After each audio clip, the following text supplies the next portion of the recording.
Filipinos that we are putting on the front line. Nakakahiya kayo. Dinudungisan nyo ang pagiging Filipino ng Pilipinas. Mga putang ina kayo! Lumabas kayo dyan! Kayong lahat! Mga putang ina! Darating ang araw na mapupuno ang taong bayan. Tandaan nyo to. Walang makakaligtas. Kahit yung mga pamilya nyo na abroad ng abroad, nagpapakasasa sa pera ng taong bayan. At sa mga Filipino na nakikinig lang, walang ginagawa dahil hindi pa sila apektado ng korupsyon, dahil hindi pa sila naabot ng korupsyon. Ito ang sinasabi ko sa inyo. Kapag wala tayong ginawa ngayon, mas mabuti na lang na wala tayong gawin until forever. I do not care. If you stay silent right now, just stay silent as quiet as a mouse forever. Dahil hindi nyo alam ang impact ng inyong pagiging neutral. Nang wala kayong kinu-call out, it's like an indirect permission given to these corrupt officials on the House of the Representatives. Parang sinasabi nyo sa kanina na okay lang na nakawan nila tayo, na okay lang na mag-plunder sila sa putang inang pera ng taong bayan. Ito ang isipin nyo. Ilan ba ang total population ng Pilipinas? We're more than 100 million. Let's just do a traditional calculation. Ipagpalagay natin, merong 1 million working class earning minimum wage of 500. Let's just say it's 500. Do you really think that 500 pesos that a minimum wage earner is earning for that day may matitira? Wala. And what is the 12% value-added tax for that 500 pesos that the 1 million traditional assumptive numbers, ano ang value? It's 60 pesos for the 500 pesos spent for on a daily basis.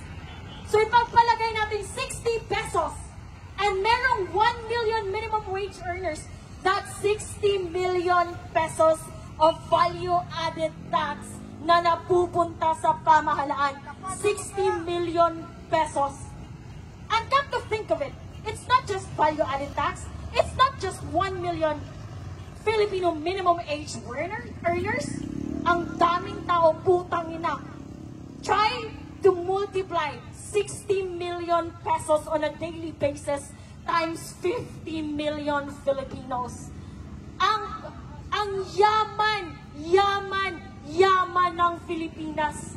Pero meron tayong ospital na walang gamot. Meron tayong mga public hospital na walang higaan. At kung meron man, sira-sira ang higaan. Sasabihin na walang ayuda kung hindi magbibigay si Martin Romualdez. Putang ina mo, bakit pinangalanan mo ng Romualdez Hall ang isang espasyo na nasa Kongreso? Hindi mo pera yan. Hindi mo pera yan. Ang kapal ng pagbumukha niyong lahat. You are doing a syndicated, organized plunder against the Filipino people. Nakakahiya kayo. Ayokong maging Filipino dahil kung kayo lang ang halimbawa ng pagiging Filipino, mas mabuti na lang na hindi ako maging Filipino. Nakakahiya kayo. Habang ang mga tao, ang mga ordinaryong tao ay nag-TPS, pumipila sa mga barangay health center na walang gamot. Kahit paracetamol, sasabihin ni Kapitan, walang budget. Walang budget kasi ninanakaw. Binibili ng private jet ni Martin Romualdez. Binibili ng Hermes ni Clodenco. Binibili ng Balenciaga ng mga putang inang nepo wife and nepo mistresses nyo. Mga putang ina nyo. Ang hirap, hirap, hirap, hirap magtrabaho.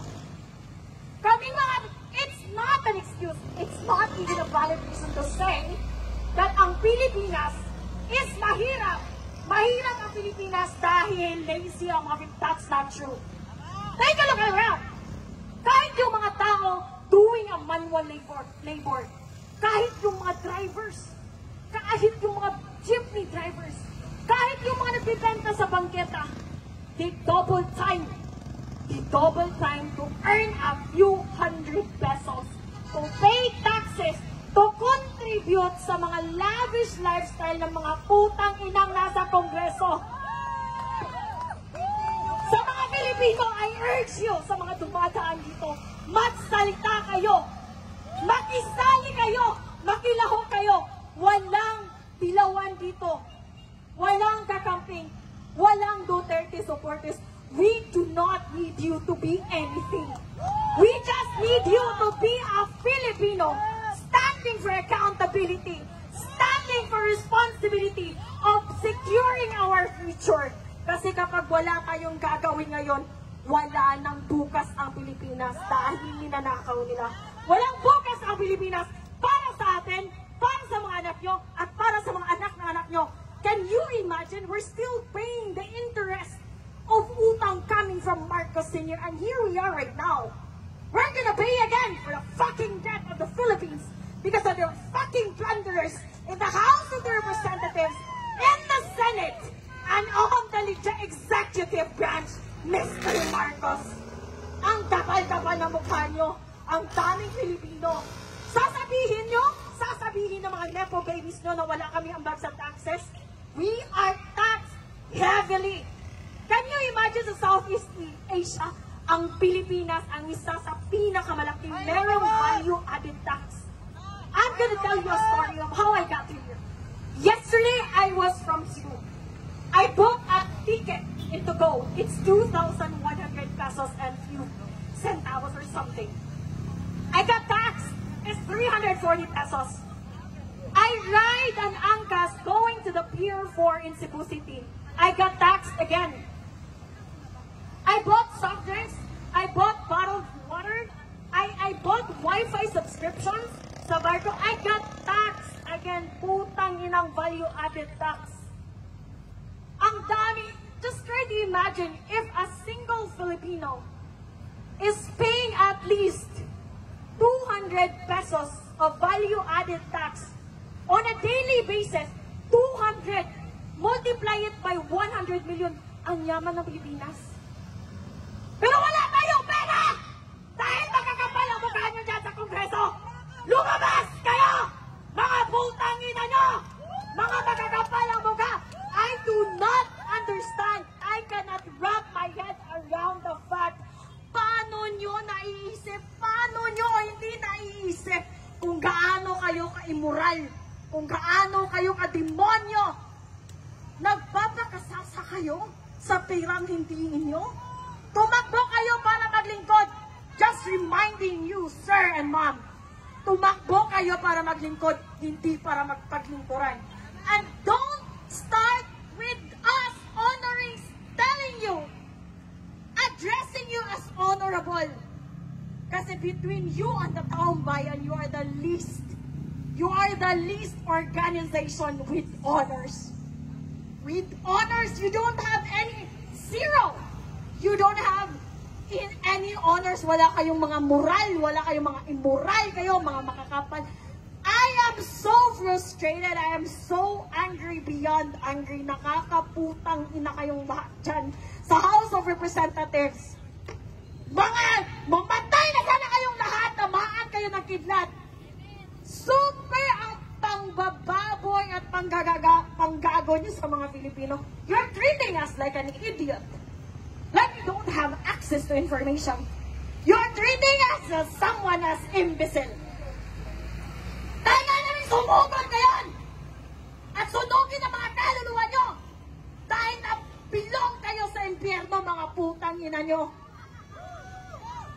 Tingnan nyo. Ito, mga drivers, mga minimum wage earners, sila ang nagpapakain sa'yo. Nagpapakain ka kami ang nagpa-fund ng lifestyle nyo.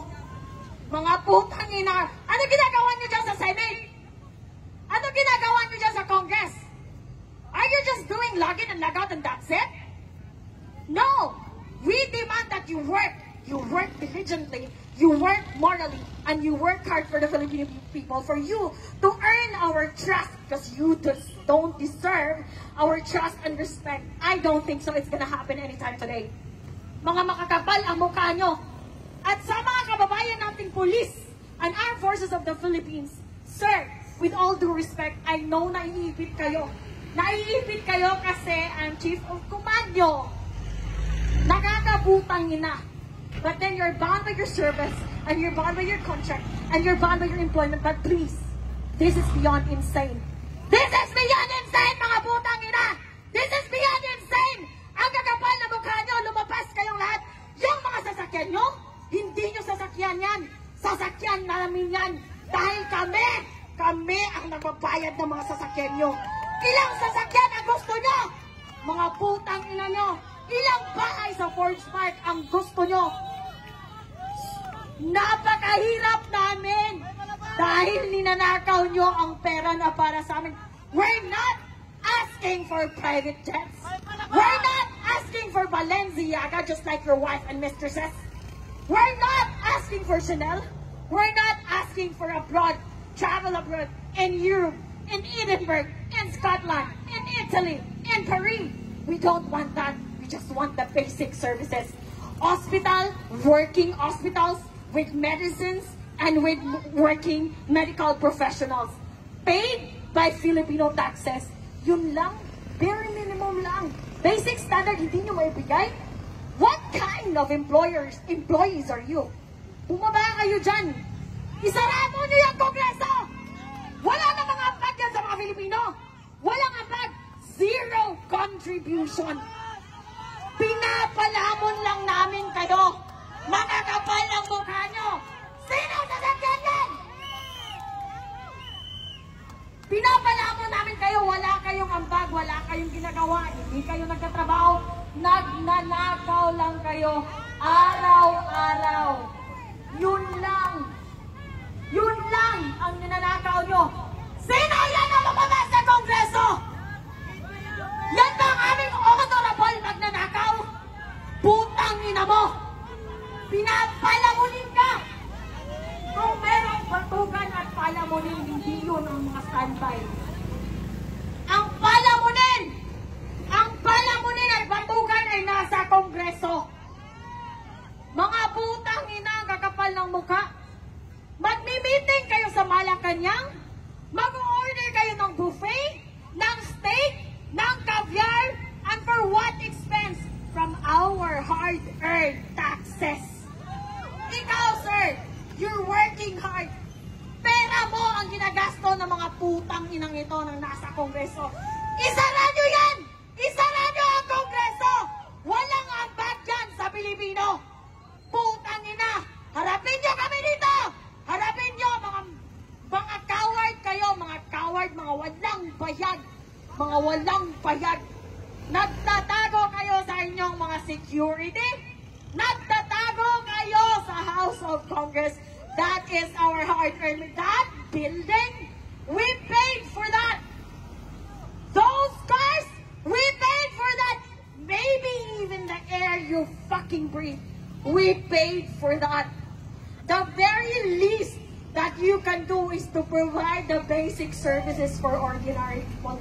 Yet, you are so fucking incompetent that you don't know how to do that. Para kayong kaklase ko nung elementary. Andun sa klase, hindi nakikinig, bobo na nga, hindi pa nag-aaral, pumupunta lang sa paaralan para sa baon. Bakit ganyan ang mga kongreso natin? Bakit ganyan ang mga congressman natin, mga putang ina? Ito ang pakiusap ko sa mga kababayan ko. Dalawa, I have two requests from my fellow Filipinos. Una, please, let's have a fucking standard when it comes to voting. Tingnan nyo si Lito Lapid. Quiet!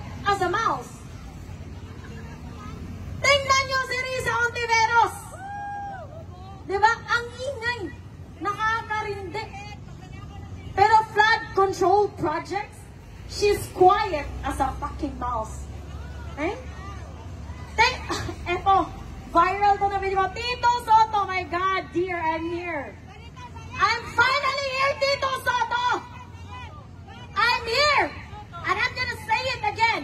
What makes you qualified to become the Senate President? You don't belong there. You belong in Itbulaga. You cannot even create a simple, cohesive, concise introduction. How are you gonna enforce, amend, approve laws? Being a politician is very technical. It's being very technical. Kapag bobo ka, umalis ka na dyan. Well, anyway, sabi nga nila, intelligence is limited. Stupidity is endless. Unfortunately, meron tayong endless supply of stupidity both in the House of Congress and in the Senate and in the executive branch. Nakakaputang ina nyong lahat. Hindi nyo pag-aari ang Pilipinas. Hindi nyo pag-aari ang taxes namin. Hindi nyo pag-aari ang mga Pilipino. Tumigil kayo. Tumigil kayo, bumaba kayo. Isauli nyo ang mga perang ninakaw nyo. Matanong lang, nasa na si Martin Romualdez? Balita ko raw. He deregistered his private jet. Is that true? Patanong sa mga tuta mo dyan sa Kongreso. Tanongin mo sila. Pakitanong sa mga tuta ni Martin Romualdez dyan sa Kongreso. Where is your fucking boss right now? Did he go abroad with his stolen money? And he's not gonna come back here? Ito, tandaan mo, Martin Romualdez, we will not forget. Not even sa mga anak mo, sa mga anak ng anak mo, at sa mga anak ng anak ng anak mo. It will be an awesome reminder of the dark history of the Philippines that once upon a time, we have a lame duck sitting idiot president controlled by this evil House Speaker Martin Romualdez, aided and supported by his mini crocodiles at the House of Congress, supported by the senators na walang magawa sa buhay, kundi maging achievement ang pagsisisi, paninisi sa previous administration. Wala na ba kayong achievement na iba? Yun lang? Ganon kayo ka-incompetent? Like even a simple person, ordinary person can see through all your evil intentions, can see through all your stupidity, the maneuvers, the cover-ups. We see through it all. Hindi kami bobo, mga putang ina nyo.